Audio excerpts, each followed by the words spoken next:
host for today's webinar, and we are going to be talking accessible gardening with two really special ladies. The first one is Jodi Bieber, a world-renowned photographer and the Veg Auntie, as well as Wendy Wright, who is a horticulturalist, landscaper, and owner of a nursery. So we're going to give each one a few minutes to just tell us a little bit about themselves. So Jodi, if you'd like to go first, and let's hear all about you and how you got to become the Veg Auntie, please. I just want to share my screen. Thank you. Can you see it? Yes, and now we've got the presentation. Okay. So most people would know me as Jodi the Bieber, the photographer. But just before COVID, I got very involved in learning to grow my own vegetables. And a year ago, my husband and I, Francois Venter, we started a company called the Veg Auntie. And the idea really was, this is the small team that we are when we work in gardens. And our main aim is to create vegetable gardens in urban settings. It can be anything from a large garden, can be in containers, it can be on the balcony of an apartment block, it can be in the ground. So we're happy to work with people in any kind of capacity. I also am of the philosophy of using companion planting rather than using chemicals. So I love to mix up with the vegetables, things like nasturtiums and marigolds and borage, etc. I also have been asked to train gardeners because a lot of people would rather me train their gardener than themselves, but that's a preference. And another part of our company is Francois creates the most beautiful veggie boxes. He has for Mandy as well, where you can see here. These ones are on wheels, and it makes it very accessible for people that need to move things around, etc. So that's a big part of what we do. He creates compost bins. So this is a job we did where he created a compost bin for a meditation center. And then one of the lovely projects when there is funding available is we work with communities. So this is Mandela Day, where we were in Alexandra Township teaching young people, well, actually anyone who was interested, which was everyone, how to grow spinach. And then this is also, we do talks. This was at Wendy's place. Thanks, and Jodi. Yeah, you can find us on Instagram, Facebook, our website, etc. That's wonderful. Thank you so much for that in telling us about yourself. Wendy, would you like to give us your little... Yes, sure. Hi, everybody.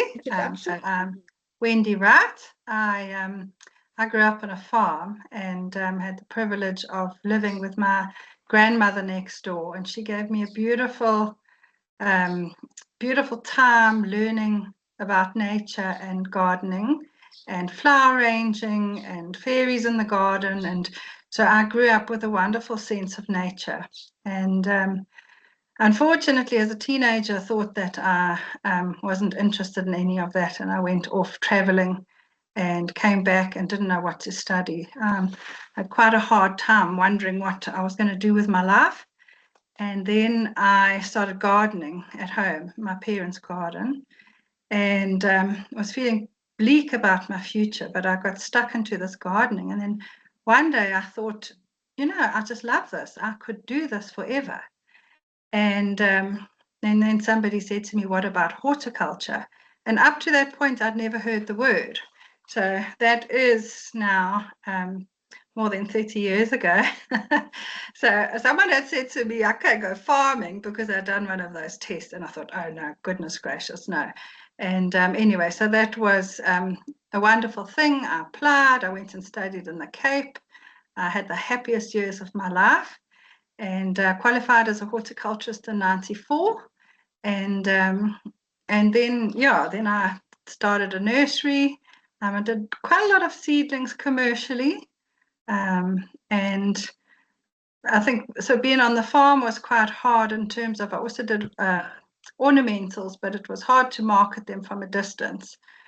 So I stayed in the commercial zone for a while, growing vegetables for farmers.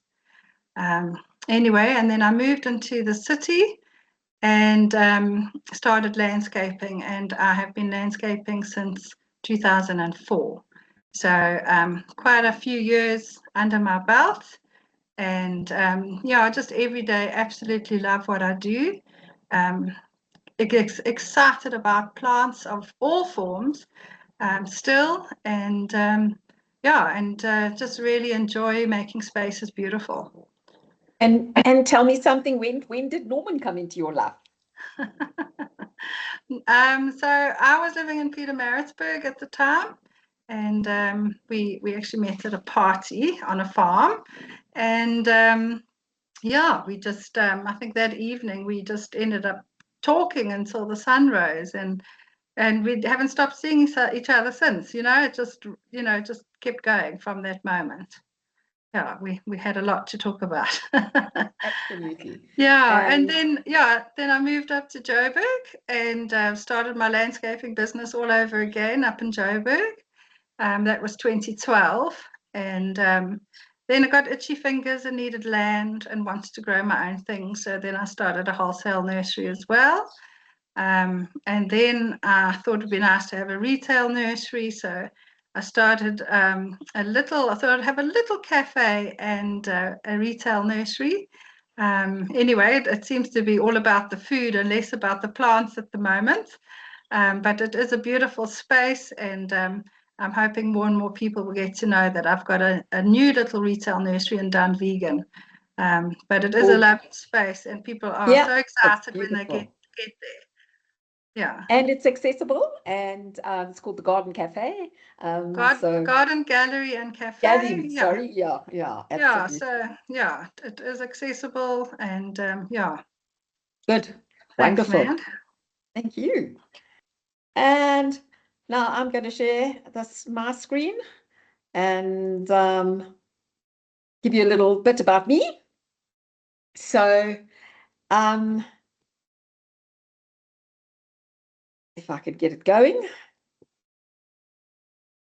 I've been a paraplegic for 45 years. I'm an aging activist and adrenaline junkie. As you can see, nothing stops me. I fly standing on top of wings of an aeroplane in my calipers. I scuba dive. I travel around the world. That picture of me is at the Acropolis, which I was able to go and see because they actually have an elevator, which is phenomenal.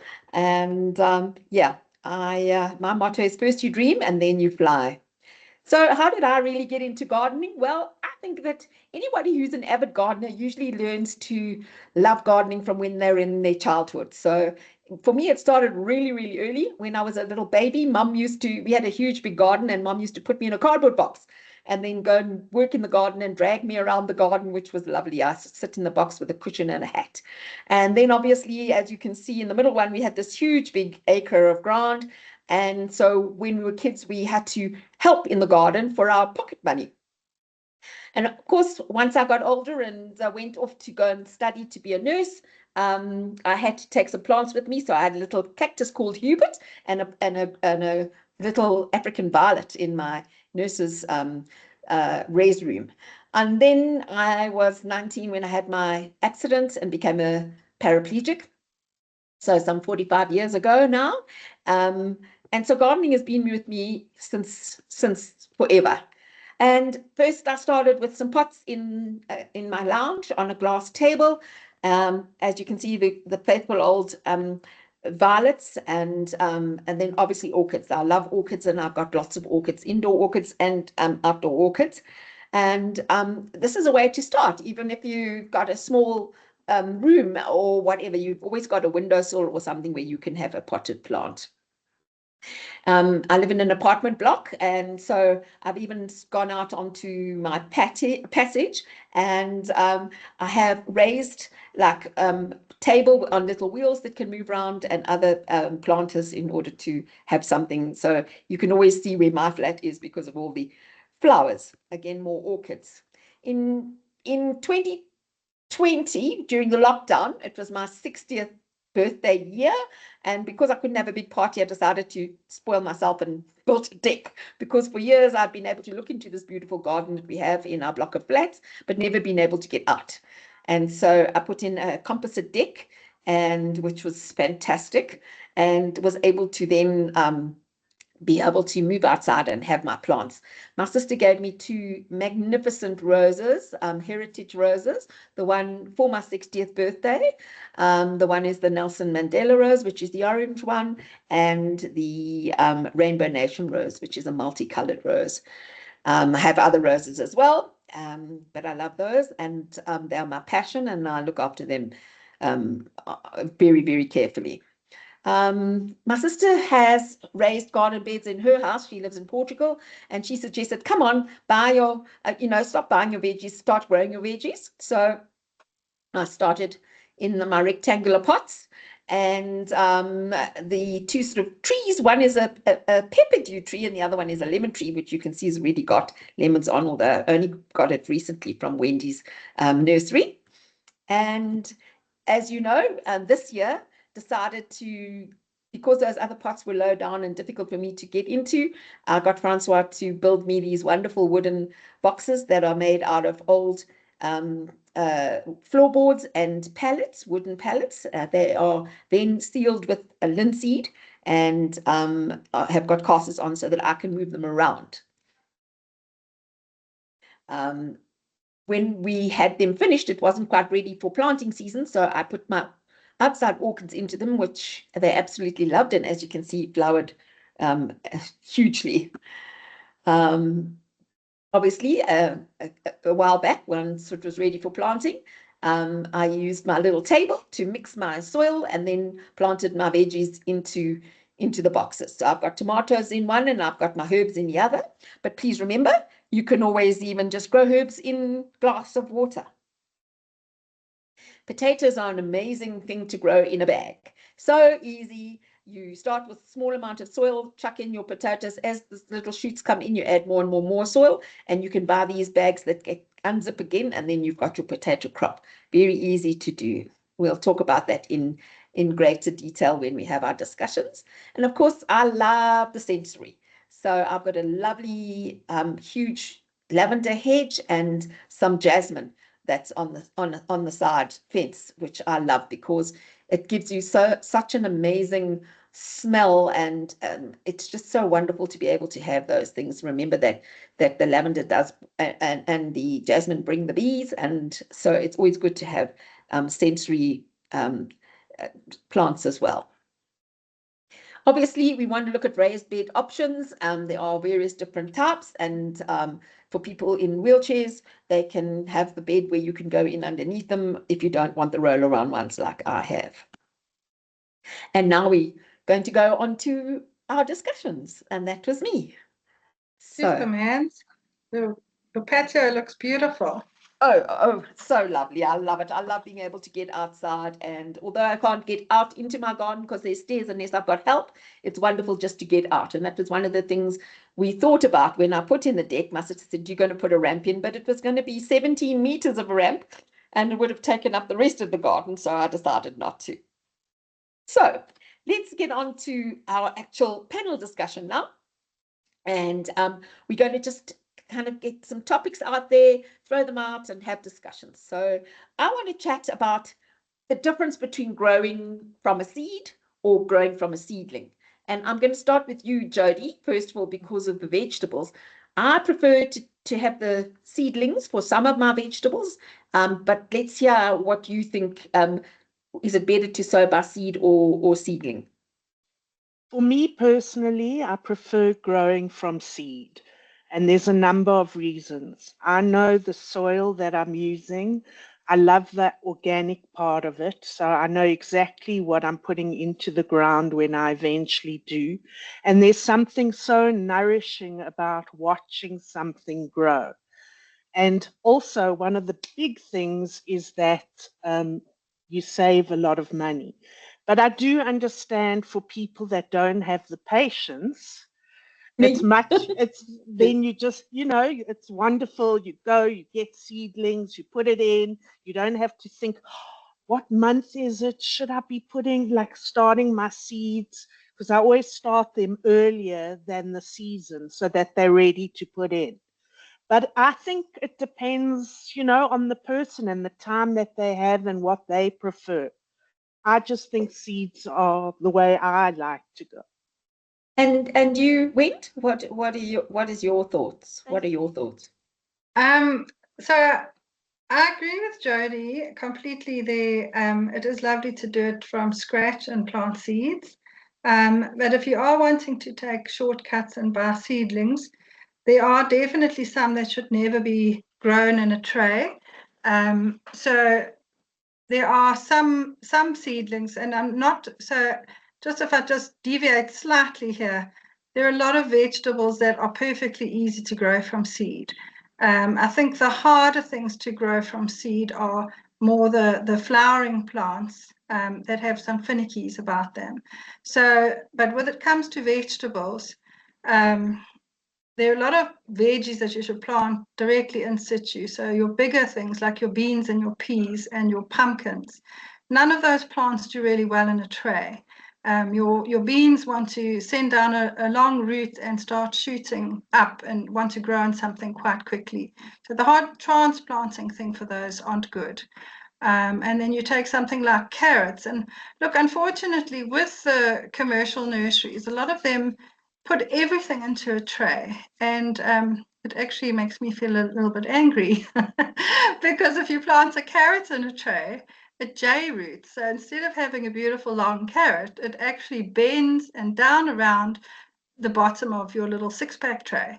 So that carrot can never grow into a nice long carrot. So very much better with many things to go straight from seed. Fantastic. And then I would say, so for me personally, if I were going to do everything myself, I would probably cheat in early spring when if I want to get my veggies going early as soon as the frosts are past. It's going to take weeks for the evening temperatures to pick up. So a lot of plants only germinate when the night temperatures start to rise. And so I would particularly cheat in spring. If you can't be planting it in an indoor space that's slightly heated, I would purchase my early spring plants so that they've been germinated in a hothouse, and it's going to buy you about 8 or 9 weeks on that seed. I mean, I was just going to ask that. Yeah, sorry. I also find like if you have a north-facing balcony, like I also live in an apartment, and I grow all my seedlings along the windowsill. So there is the protection from the cold weather. Yeah. And so people often think you have to have certain kind of like, I can't be in an apartment, or I can't be, and the thing is, it is possible to grow in different circumstances from seed, but not everyone's good with seeds. Seeds are very finicky, and also you'd have to create the correct soil mix. Yeah, and I think for people with disabilities, it might be also difficult to, be able to plant if they've got limited hand use. So seedlings can help, but I do understand what you're saying, Wendy, that things like carrots and things like that, you have to plant from a seed, which I think is great. And maybe what we can do at a later stage is have lists that we can put into Rolling Inspiration of, what we should do and how we should do that. Talking about planting from seed to seedling, let's talk about containers and, how do we source our containers? If you're going to plant seeds, do you plant them into the big container, or do you plant them into those little like packs that you get from the nurseries, or what would you do? Can you use like a a Pyrex dish and just put your little seeds in there until they're grown and then transplant them into pots? How would one do that, Jodi? What would you suggest people do? Well, for me, you can buy trays, and it's very important in a way to concentrate what you do when you're planting that seed. I really try for, because some people just think, let me sprinkle in one little container like 5 spinach seeds. And once they start growing, there's not a It's got to be spaced, yes. totally. So for me, it depends what it is, but I use whatever trays that I have, and I reuse trays. In Yes. our building, when people are throwing away, they've bought seedlings Yes. and they're throwing away those plastic containers, I'm the first one to say, please, can I have them? And I use those as well. So I constantly keep Yes. those. So I think that's amazing, and I think it's a good idea. And just when you get a packet of seeds for people who haven't gardened before, it does usually say on the back to how far apart to plant and how deep to plant them. So it is good to always read the back of the seed packet. Wendy, for you? Yeah. So I had a little flashback there to growing up on the farm and having my grandmother teach me seed sowing. And in those days, being on the farm, you very much made do with what you had. And she would prepare the most beautiful seed bed. So it would be a little raised patch in the vegetable garden in the soil, and the soil would be worked very fine. And she would actually create a little protected area where she would sow her seeds directly into the soil. And then once those were germinated, they'd be lifted and separated. So it's really, nobody really does that practice anymore, but it's just that's how it was done. These little plants would be separated almost with tweezers. Some of them were so fine. And then gently replanted also directly into the soil, because there weren't trays and that sort of thing. Yeah. And the little seedlings would almost be lying flat for the first few days, and then boop, they'd stand up and go. So that was just interesting that. Yeah. And then I think you'll find also with the type of container you choose to plant in, the bigger the seed, the bigger the plug that you can use. So if it is, for instance, I'll take something as, okay, I said it's not so great to plant beans into a tray, but if you had a large seed like a bean, or even spinach is quite a big seed. You can actually put one into a 6-pack, so one into the middle of a 6-pack. You homegrown, you only want 6 plants probably, so you can do it like that. But the finer the seed becomes, the harder it is to achieve that. So sometimes it's better to have an open tray where you have your fine seedling mix, and you actually just scatter it very lightly over the surface, and then you usually put a little bit of more soil on top of that, and then those can come up like little hairs, like little hairs on the dog's back. Yeah. One of the other things I and wanted then they to get separated later. That's with a very fine seed, because the very fine seed, it's hard to separate and put one into a little tray. Yeah, one of the things I wanted to ask was microgreens, because I think it's important today, with our health, that we're looking at microgreens, because they're an amazing source of nutrients. And I mean, how does one grow microgreens? Is that the same sort of way? Is that you scatter the seeds, or how do they go, Jodi? Well, I don't work with microgreens, but what I've seen before, it's quite a flat tray, and then you spread the seeds on the soil, and then you take another tray and you put it on top, and then you wait for them to sprout. I mean, that's what I've seen, but I'm not working with microgreens. Yes. Okay. Yeah, microgreens are nice if you gardening indoors as well. Yes. Because you can have those trays as long as you've got a bit of sun coming in your window. Yeah, on your windowsill. But a point to be aware of with microgreens is you don't want to buy any old seed. I mean, there are plenty of veg that you can have as a microgreen, but a lot of seed is treated with chemicals. So those microgreens are harvested very quickly after germinating. So I think you just need to be wary on the source of your seed for microgreens. I can give someone a plug for organic seeds if you're interested. Absolutely. Living seeds, they're absolutely amazing. They towards Verenigen, and you can even buy the sprout container as well, but all their seeds are organic seeds I without think they're chemicals. online. I think they're online now. Well, you can also purchase online, so you don't have to drive all the way there. But if you have the opportunity to, they've enlarged their store, and yeah, you know that you're getting organic seeds. Great. And just in terms of carrots, you have to be careful of the birds, because I find I lay down the seeds in the ground, and the next thing I've got some growing and I can see big holes where the hardy-dars or whatever other birds have been. So the best is to cover it until they all sprout, and then hope for the best. Yeah. My sister has a raised bed with a like half round. It's a big sort of like a bra top that's you know, obviously shade net, and it lifts up so that she can work underneath that.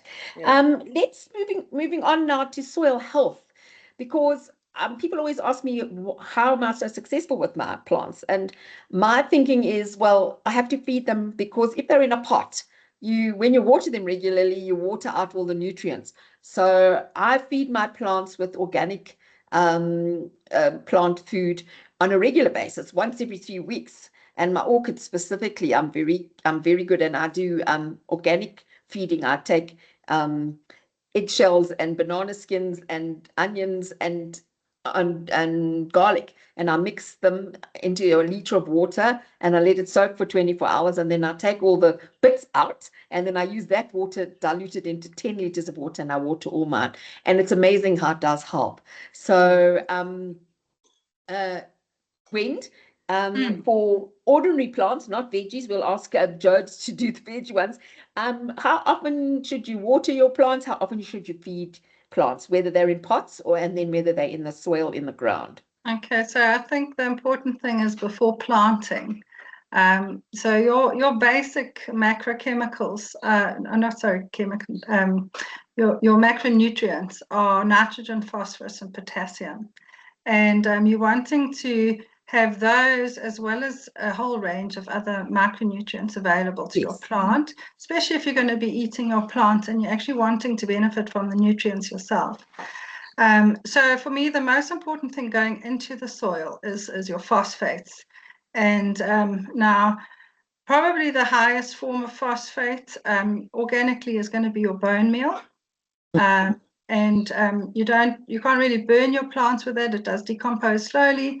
The reason why you want to get that into the soil is that phosphate binds with the soil on a structural level, and you can't feed your plants well from the top. So most of your other nutrients you can sprinkle on the top and water it, and it'll trickle down and become available at the root zone. But your phosphates need to be around and about and below the roots. So my golden rule, I love my kraal manure. There are many other organic fertilizers or pellets, but I do kraal manure, compost, and bone meal every time I plant. And then afterwards? And also, if you're doing it every time you plant, you're building your soil as well. Once you've planted it and you've got your plants in situ, how often thereafter would you add anything, or would you not? Yeah, so usually it's not necessary more than every 8 weeks. Every 8 weeks is about right. But if you have a plant that's battling, so maybe you have had a ton of rain and it's looking pale yellow, you're going to want something with a higher nitrogen. So usually chicken-based products are high nitrogen. And you can get all-rounders as well, like the kelp products. So if you've got a problem plant, if it's not looking healthy, it's not flourishing, then you can fertilize like a liquid fertilizer once a week, and then drop that to every second week, and so on, as you build its growth and vigor. Fantastic. And Jones, what do you do for the veggies? Same sort of thing? For me, everything is about the soil. It's all about the soil. And every season, when I pull out and I start replanting, I mix in compost and I mix in bone meal. And I don't do a lot of, I try the no dig principle where you're not digging a lot because then you're killing your earthworms. But every single season, and I started off in the building with clay soil and now it's rich, but it's because I've done a lot. And then also mulching. Mulching is very important. So once you put in your veggies, you can mulch by buying bark mulch at, say, Wendy's place or wherever, or you can use the autumn leaves like we have now and crush them up and use that. And then what I use is, I don't even know, whenever I get the feeling, is Tulborn Organics. It's little pellets and I throw them in every 6 weeks or so, just to give something else. And also by companion planting. For me, that also helps the soil. Also things like borage, which has a deep root structure. And yeah, so by confusing insects, by putting in compost, or you use, what did you say you use? Bone meal and kraal manure. Yeah, Kraal manure plus bone meal plus compost. That's what I use. Yeah. And then the most important thing is to water. Yes, absolutely. So let's talk about the pests versus natural remedies. So pesticides, often you get aphids. I always get aphids on my roses. So, but you don't always want to use. I don't like to use pesticides because I'm a naturalist. I love my bees. I even have a little bee watering plate so that they can come and have a drink if they need to. So the natural remedies that you would plant in order to kind of get rid of your pests, what would you do? So I use tea tree oil. I spray it on my leaves. It's just a neem. But what can you suggest, Jodi, for you? You said you planted marigolds, but what else can you do? And nasturtiums. Like now I saw in my veg garden, I can see on the nasturtiums that there are aphids. And they're not on the tomatoes, and also mixing up stuff. So if you just plant tomatoes in a row, it's a good thing to also put maybe basil in between or spring onions. But nasturtiums, marigolds, calendula for winter, things that confuse or attract those bad insects. And then also neem. Yeah. And you went? Yeah, so I'm just going to just emphasize at this point how important the soil is, because if you're trying to be organic and your soil is poor, you're fighting a losing battle. Yeah. You haven't got a healthy plant, the insects are going to go dilly. So you have to work on the health of the soil for the health of the plant. And then very often a plant will almost outgrow, if there are a couple of insects, not such a bad problem. When you're building a garden and or even your beds, and you've bought in like a potting soil, it's going to be pretty, a potting soil is almost like just a structure for your roots to hold. So you really need to put the nutrition in there. And sometimes that nutrition itself needs to decompose a bit and become available. So sometimes going organic isn't easy if you haven't really worked on your soil. So that's the most important thing. And secondly to that, remember that if you see an insect, you can actually physically remove it. You see a worm, you don't have to spray it. You can break off the leaf or squash it. Yeah. So it doesn't have to be an application. You can actually take away a leaf that's full of, mealybug. Yeah, you can cut it off and throw it away. I had mealybug in my passage, and I just took a dishwashing liquid a soapy mixture and sprayed it, and literally spent wiping each leaf, just wiping off the stuff, and it seemed to work quite easily, rather than the other sort of bug sprays that are toxic. So Yes, yeah, so insects have an exoskeleton, and so your things like your sunlight liquid, even methylated spirits diluted. If you wipe your plant with that, it actually that actually dissolves the exoskeleton.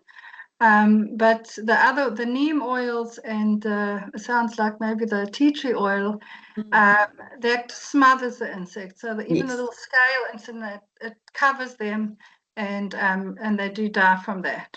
Yeah, and another important thing is that if you don't have for veggies and at least 6 hours of sunlight, you will find you might get aphids, etc., and also airflow. Allow there to be airflow. Fantastic.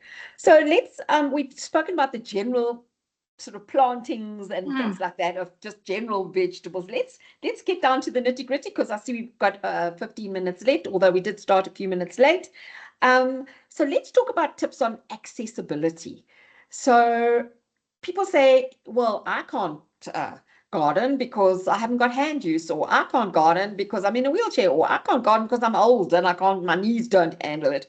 So I want to chat about ideas for tools. What do you think? And I've got a whole lot of little bits and pieces that I've got, but I want to hear from both of you what you think can help people with regards to, I mean, in my presentation, we showed the raised beds, and everybody knows about raised beds, which is fantastic.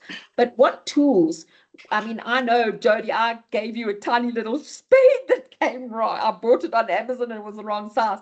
But, that kind of stuff. What tools would you suggest for people who have limited arm use, hand use, knees, that aren't as healthy as everybody?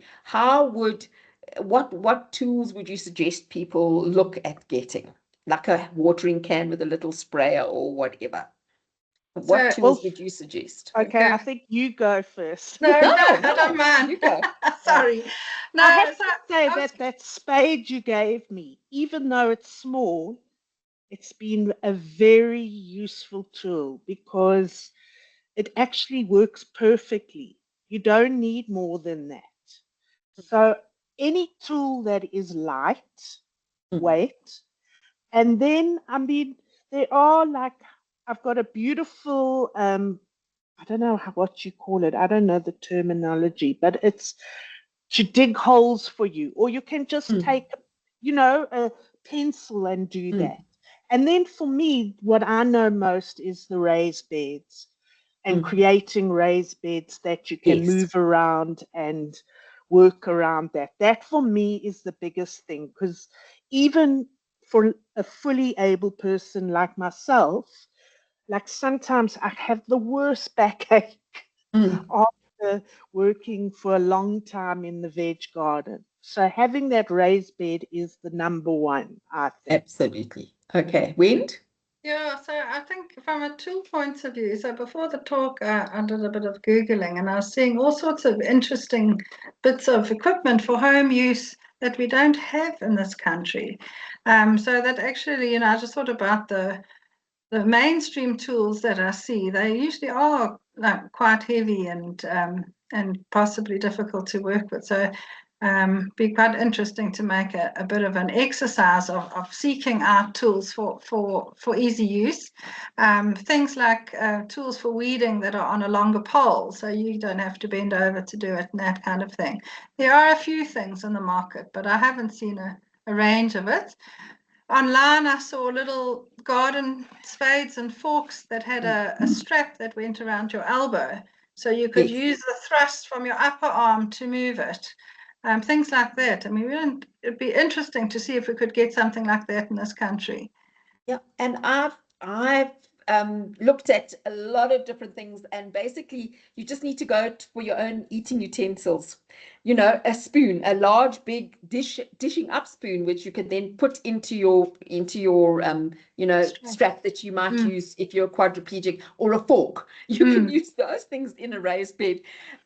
Instead of having a huge big watering can, I mean, you can literally take a Coke bottle, a plastic Coke bottle and drill a whole lot of holes in the cap, and like a 500 ml Coke bottle, and squeeze that, and it'll spray the water rather than trying to hold a big watering can. So there's lots and lots of little different I think hacks also, that you can do to yeah. if you're wanting to do that. I use a spray bottle to spray water onto my orchids because obviously they need that fine mist. So every day my orchids get a little spray, especially the ones indoors.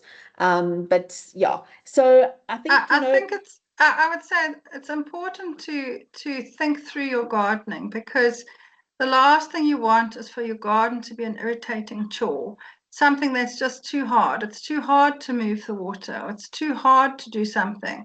So I do believe that there's a little solution for everything. And even just with the way you put your box, or is your box on wheels, or if it's raised like a table and your wheelchair can go underneath it, is it the right height so you fit properly? Your work must be and that you're comfortable. not working above your shoulder heights and things like that. Yes, all Absolutely. that kind of thing. And then the next thing, if you're having help, if somebody's helping you lay it out, if they're giving you raised beds, what is the flooring? A lot of people in raised bed veggie gardens put a mulch or pebbles on the floor. The wheelchair is not going to move on that. Yeah. And even if you were on crutches, you would be tripping over the loose pebbles. So I think you've got to think through the whole surrounds. How do you access your space? And obviously everything's got to be in the right position for sun and a bit of air and all of that. But where's your water source? I know, Mans, you've got a lovely little hose pipe. I It's do. I have nice, light, springy the hose most pipe. amazing hose pipe. It's one of these ones that shrinks up. That's called the Gorilla. You can buy it at on these specials. And then when you switch on the tap, it extends out to 15 meters, which is wonderful. I don't have to roll it up at the end. I just have to switch the tap off and squish the spray until all the water's out, and it shrinks back up, and I'll just hang it up. So yes, Yeah. and have a tap close by. I actually paid to have a tap brought into my garden because I've got an exclusive use garden, and up onto the level of the deck, as you saw, so that I have access from the actual deck to the tap. And obviously the plants on my passage side, I use a watering can. But then what I do is I fill it up in the bathroom, and I have a tray. I put it on the tray so that it doesn't slosh and spill, and I take it out and I water my plants that side. But I think people shouldn't be scared off about huge big gardens and things like that. Just even to have 2 or 3 pots on your windowsill is great. And if you can't do the actual planting yourself, you've got somebody that can assist you, even if it's your children or your partner or your carer, it still can be, because for me the emotional psychological effects of growing something, nurturing it, and seeing it blossom, or thrive to the extent that you can pick it now and eat it, is so satisfying. And it gives somebody whose world can be limited. When you're a person with a disability, your world tends to get smaller and smaller until you can try and break yourself out of that and say, oh no, I can do whatever you can do. As you can see, I scuba dive and do all those other things. But I think Mans, there's a lot online. Absolutely, it's what I was going to say. Yeah, we've all got access. Most of us have access to data, and today there's amazing tips and hacks and tricks and YouTube channels. And so yeah, go and have a look and see what there is. As you did when you did some research and you saw that there are things out there. But if you see something and you can't make it yourself, let us know at Kwasa. We've got amazing people within our environment that can maybe make a hack for you and assist you and give you some advice. So yeah, is there anything else you guys want to chat about with regards to accessibility? I'd just like to share a thought. Yeah. Sorry, Jodi. So, I go to different people's homes to advise them on their gardens and lay out new gardens and everything. And I was called to a lady who she used a wheelchair. She didn't manage to get out into her garden. It was a few steps down to the garden. And she actually called me in to just take everything out the garden and put stone. And I just thought, how sad, because she was going to pay me to take everything away and pay me to put stone, and it would have been so bleak. And so I had your lovely deck in mind, Mand, and I said to her, rather spend your money on a deck, have a couple of pot plants and have a deck and get out into the sunshine and the breeze and just feel the space, look up at the sky. So I think what I just want to say is that people with disability have challenges, but I think sometimes we've got to think out of the box. I know it's hard, some things are hard, but I do believe that there's a way around things and a way of bringing nature towards you that can actually help you uplift your living space. So anyway, I discouraged her from spending money on rocks. I'm so pleased, because I'll Yeah. just quickly tell you that I have my deck, but then I still have my exclusive use garden, and I've got plants around the edges of it, and there's grass. My sprayer has got enough jet power that I can water all my plants sitting on top of my deck. So Lovely. Lovely. Anyway, Jodi, let's hear yours. No, for me, it's really like before you put the plants wherever the veggies, and you're deciding on where you're putting them, and just say you're using a raised bed, make sure you have full accessibility around it, because there's nothing worse when something is growing and then you can't get to something else behind there. So it's important to do that so that you have full access to your entire veg space. That's Absolutely. really what's important for me. Good. Well, I think that kind of wraps things up. I would love to have any questions from our participants. So if there's anybody with any questions, please would you put your hand up, or just put your camera on and let us see who you are.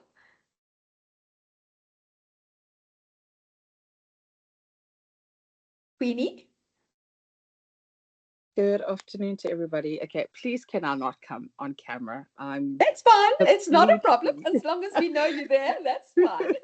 I'm Welcome. completely and totally camera shy. But thank you so much for the session. It's actually my first one. I think I discovered it earlier on today, and I didn't even know it was happening.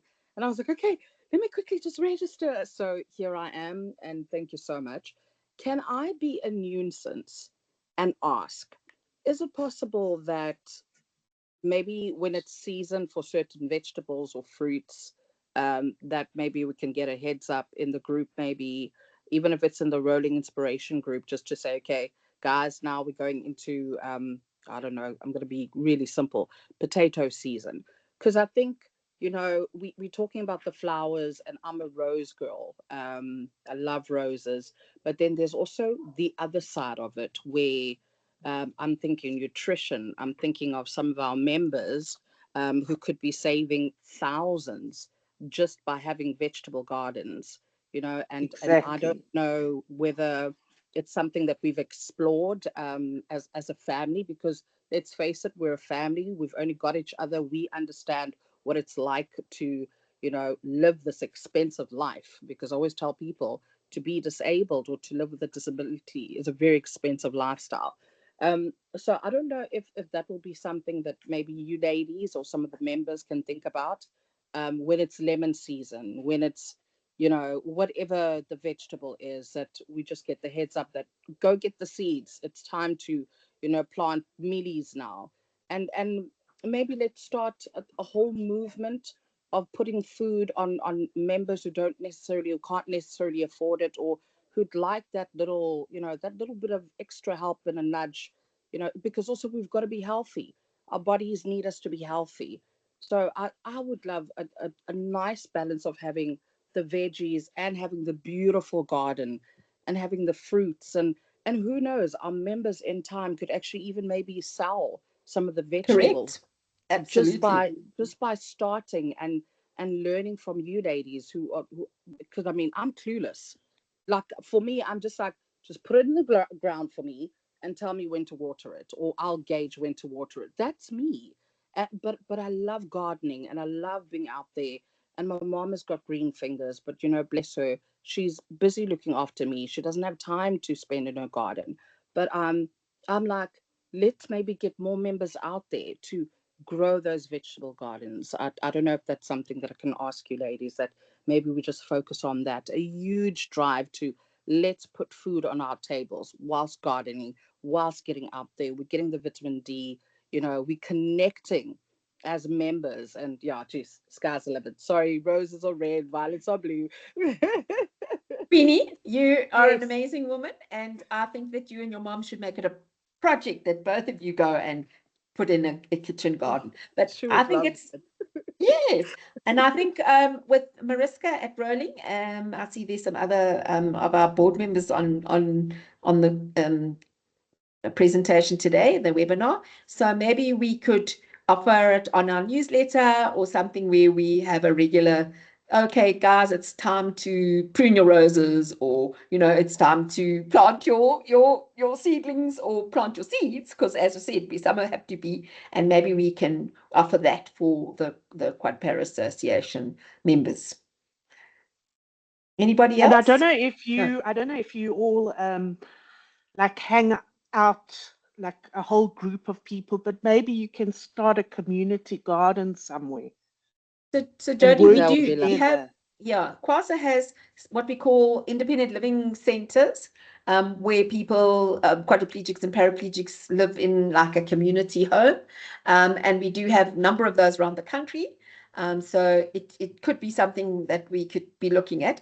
I do have to mention, as I did in the beginning, that Kirchhoff's Ballstrata did donate seeds and some bags for prizes for this webinar. So we do have some seeds, and they all are veggies, and we seed packs and some shoppers, which we will be handing out to our members, and hopefully we can get things going with the plantings and get people to do that. So yeah, it is good to think about having a communal garden where you may be able to help your community. Any other questions? Sorry, plus the bonus is more people will attend the webinars and talk about gardening. Absolutely. And also, it's so good for your mind and for you. You can be super stressed about life, and then you just go into the garden or the veg garden and you start like cleaning it up or doing whatever. And when you come out of there, you feel completely different. So that's another reason to start it. Absolutely. And for the food, spinach Yeah. is so easy to grow, and we have the most brilliant weather. Yeah, I No just one know should that be hungry. going out at 4 o'clock or 5 o'clock or even 6 o'clock, now that it's lighter, and just spending 30-40 minutes watering my garden after a stressful day, oh my gosh, it's lovely.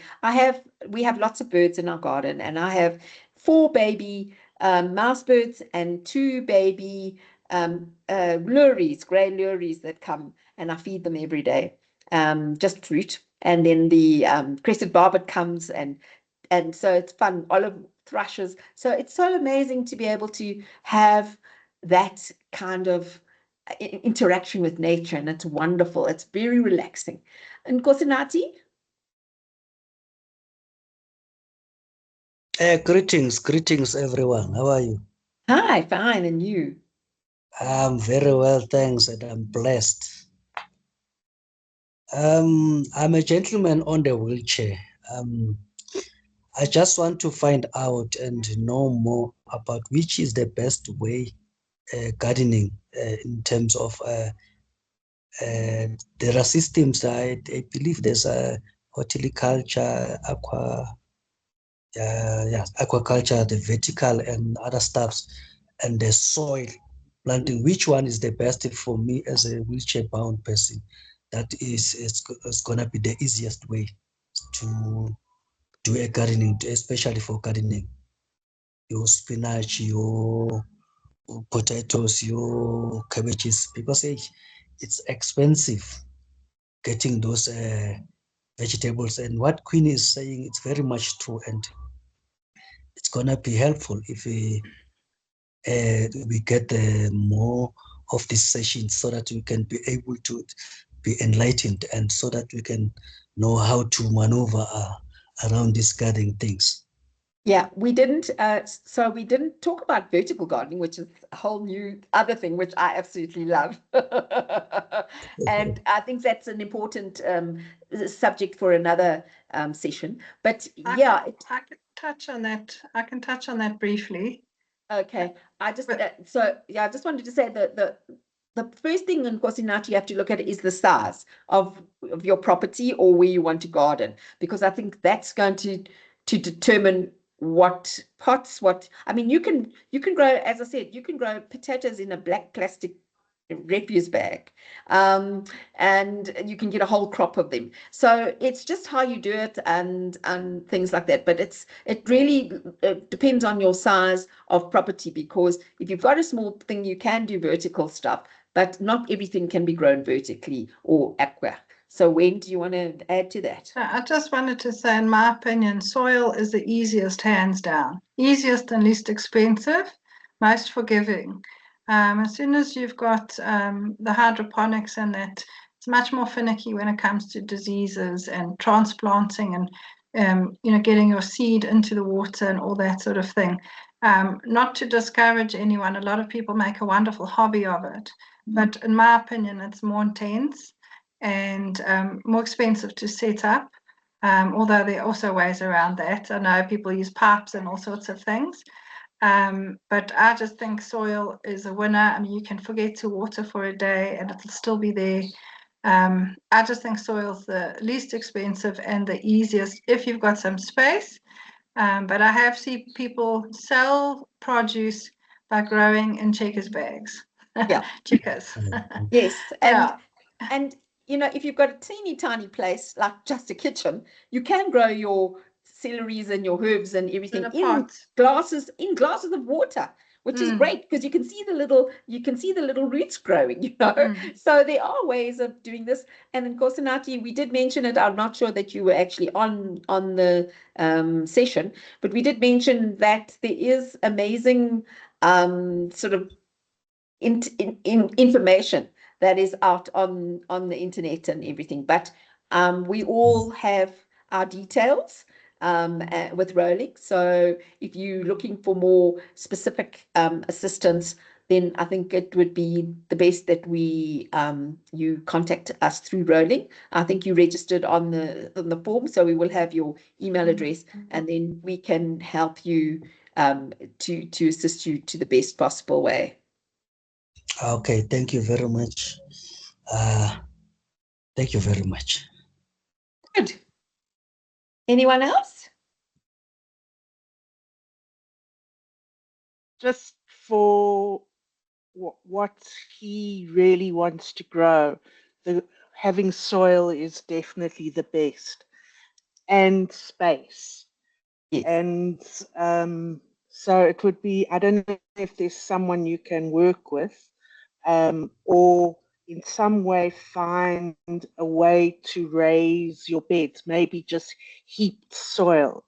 And then also you can create you can firstly plant seed, so that makes it less expensive.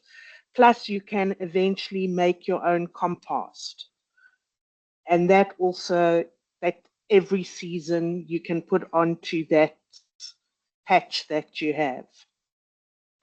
We used to help the homeless by giving them a wheelbarrow, and they used to grow their veggies in a wheelbarrow and sell it to B&Bs and things like that. So there are ways and means of getting things off the ground and making them mobile if you don't have the boxes like I've got with wheels on the bottom. Yeah. Great. Well, Okay. is that it? Everybody else happy? Well, then I think we should end it off. I'd like to thank Jodi and Wendy for being part of this webinar and for giving us your time and your effort and your energies, and to thank Kirchhoffs for supporting us with their seeds and their bags, and to say to Rolling Inspiration, you are an amazing magazine, and being a digital, it's phenomenal because we could put videos and everything else and links into it. And certainly thank you for supporting us and for hosting this webinar. We hope that we can have some other ones on specifics later on, like pruning or vertical gardening or things like that. So thanks everybody for joining us today, and hopefully with the recording we can have it on YouTube or something where people can get it to look at it and hear it after today. So thank you all. Thanks for joining. Thank you so much. Thanks, Matt. And looking forward to seeing you all growing and all your fingers turning green. Thank you very much, everybody. Bye-bye. Bye. Bye. Thank you. Bye-bye. Mariska. Hi, Mandy.